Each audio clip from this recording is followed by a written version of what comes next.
आइए हम लोग आज जो है प्रश्नावली 9.1 त्रिकोणमिति का अनुप्रयोग।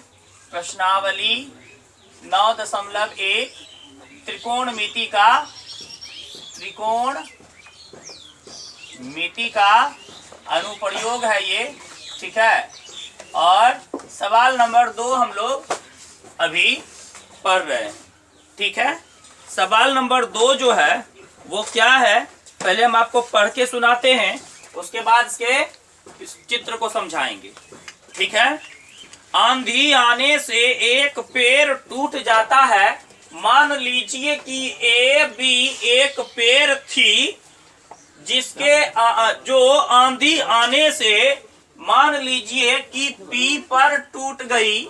इस बिंदु पर पेड़ इतनी बड़ी थी, लेकिन इस बिंदु पर पेड़ जो है वह टूट गई, ठीक है।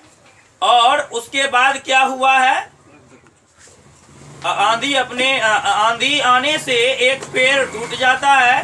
टूटा हुआ भाग इस तरह से मुड़ जाता है कि पेड़ का शिखर जमीन को छूने लगता है। पेड़ का जो शिखर है ये बी वाला, ये क्या होता है, जमीन को छूने लगता है।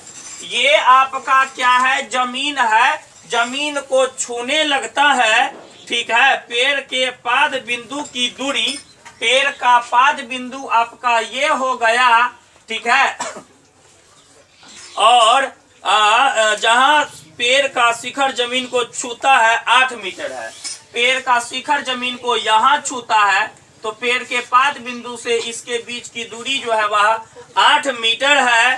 पेड़ की ऊंचाई ज्ञात करनी है, ठीक है। ये आपका 30 डिग्री है, ठीक है। तो ए बी जो है यह क्या है, पेड़ की ऊंचाई है। ए बी पेड़ की वास्तविक ऊंचाई, इसको आप कहिए वास्तविक ऊंचाई है, ठीक है। अब जो है P पर बिंदु P पर AB के टूटने के बाद क्या हो जाएगा, है AB बिंदु P पर AB के टूटने के बाद क्या हो जाएगा, बोलिए। ये हो जाएगा टूटने के बाद जो है PB डैश पेड़ का टूटा हुआ भाग है, ठीक है। A B डैश पेड़ के पाद बिंदु तथा पेड़ की शिखर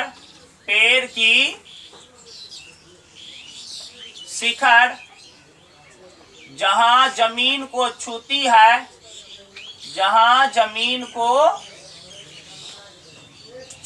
है, के बीच की दूरी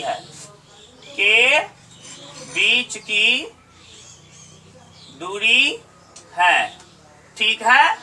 चलिए हमको क्या करना है कि पेड़ की वास्तविक ऊंचाई पहले, अच्छा यहाँ जो कोण B है, B डैश, ये 30 डिग्री है। उन्नयन कोण यहाँ पर 30 डिग्री बन रहा है, ठीक है। तो पेड़ के पाद बिंदु तथा पेड़ की शिखर जहाँ जमीन को छूती है के बीच की दूरी है ए बी डैश बराबर कितना दिया हुआ है, 8 मीटर दिया हुआ है। और उसके बाद कोण ए बी डैश पी बराबर 30 डिग्री दिया हुआ है। यही आपका क्या है, उन्नयन कोण है। यही आपका क्या है, उन्नयन कोण है। चलिए ठीक है, हम आगे बढ़ते हैं, ठीक। तो यहाँ पर हम क्या करेंगे, हमको पेड़ की ऊंचाई ज्ञात करनी है। ये भाग हमको ज्ञात करना है, प्लस ये भाग ज्ञात करना है। ये भाग ज्ञात करने के लिए ये भाग ज्ञात करना होगा। तो ये भाग और ये भाग ज्ञात करके जब जोड़ देंगे तो पेड़ की ऊंचाई वास्तविक ऊंचाई निकल जाएगी। ठीक है, तो एक काम करते हैं, ये आपका थीटा है, तो सामने वाला जो है वह लंब हो जाएगा, ये आपका आधार हो जाएगा, ये आपका कर्ण हो जाएगा।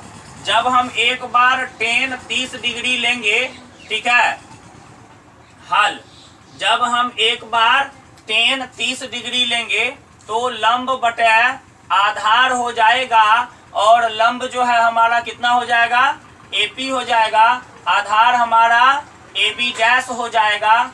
ठीक है, AP जो है वो कितना हो जाएगा, चलिए इसको इधर रहने देते हैं। ठीक है, tan 30 डिग्री का मान 1/√3 हो जाएगा, बराबर AP को AP रहने दीजिए, AB डैश को 8 मीटर है तो ले लीजिए। अब AP√3 बराबर 8 हो गया, तो AP बराबर हो जाएगा 8/√3 मीटर हो गया। आपका AP निकल गया। जब आप ये मान के चलिए 8 है आधार है और ये कर्ण है, आधार बटे कर्ण किसका होता है फॉर्मूला, आधार बटे कर्ण किसका फॉर्मूला होता है, cos 30 डिग्री का फॉर्मूला होता है। ठीक है, cos थीटा का फॉर्मूला होता है, तो cos 30 डिग्री जब बराबर लीजिएगा आप, तो हो जाएगा वो आधार बटे कर्ण हो जाएगा। आधार आपका AB डैश है, ठीक है, कर्ण आपका PB डैश है। ठीक है, तो ये आपका cos 30 डिग्री का मान हो जाएगा 1/2 बराबर AB डैश जो है वो हमारा 8 मीटर हो जाएगा। PB डैश हमको मालूम नहीं है, अब PB डैश को 1 से गुना करेंगे तो ये 8 गुना 2 बराबर हो जाएगा 16। ठीक है, PB डैश बराबर हो जाएगा 16 मीटर।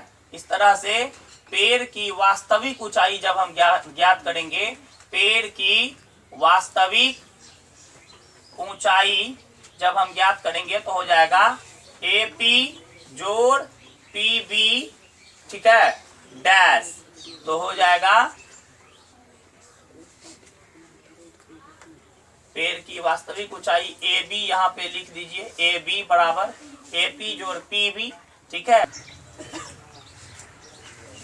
cos 30 डिग्री का मान कितना होता है, तो sin 60 डिग्री के मान के बराबर होता है। sin 60 डिग्री का मान √3/2 होता है, तो इसका भी √3/2 होगा। और AB डैश जो है वो 8 मीटर है, और PB डैश हमको मालूम नहीं है, तो PB डैश हम ऐसे ही लिख देंगे। अब PB डैश बराबर PB डैश √3 बराबर हो जाएगा हमारा 8 गुना 2 16। PB डैश बराबर हो जाएगा 16/√3 मीटर। इस तरह से अब पेड़ की वास्तविक ऊंचाई जब हमको ज्ञात करनी है, पेड़ की वास्तविक ऊंचाई जब हमको ज्ञात करनी है, तो वो हो जाएगी AB, और AB जो होगा वो AP प्लस PB के बराबर होगा, और PB जो है वह PB डैश के बराबर है। कहे कि यही टूटा हुआ भाग यहाँ पे गिरा हुआ है, तो अब हम क्या करेंगे, जोड़ देंगे। AP को 8/√3 इसको है, इसको यहाँ लिखेंगे, और PB डैश बराबर हमारा 16/√3 है, इसको यहाँ लिखेंगे। √3 का लघुत्तम √3 हो जाएगा, यहाँ आपका 8 + 16 हो जाएगा, ये हुआ आपका 24/√3। ये हो गया आपका √3 से इसको हर परिमेयकरण कर दीजिए, ये हो गया आपका 24√3/3, 3 × 8 = 24, ये हो गया 8√3 मीटर। आंसर दोस्तों, पेड़ की ऊंचाई जो है वह 8√3 मीटर होगी। आपको वीडियो कैसा लगा, अच्छा लगा तो आप लाइक करें, शेयर करें, हमारे चैनल पर नए हैं तो उसे सब्सक्राइब करें, और नोटिफिकेशन वाले आइकॉन को क्लिक करें, बेल आइकॉन को।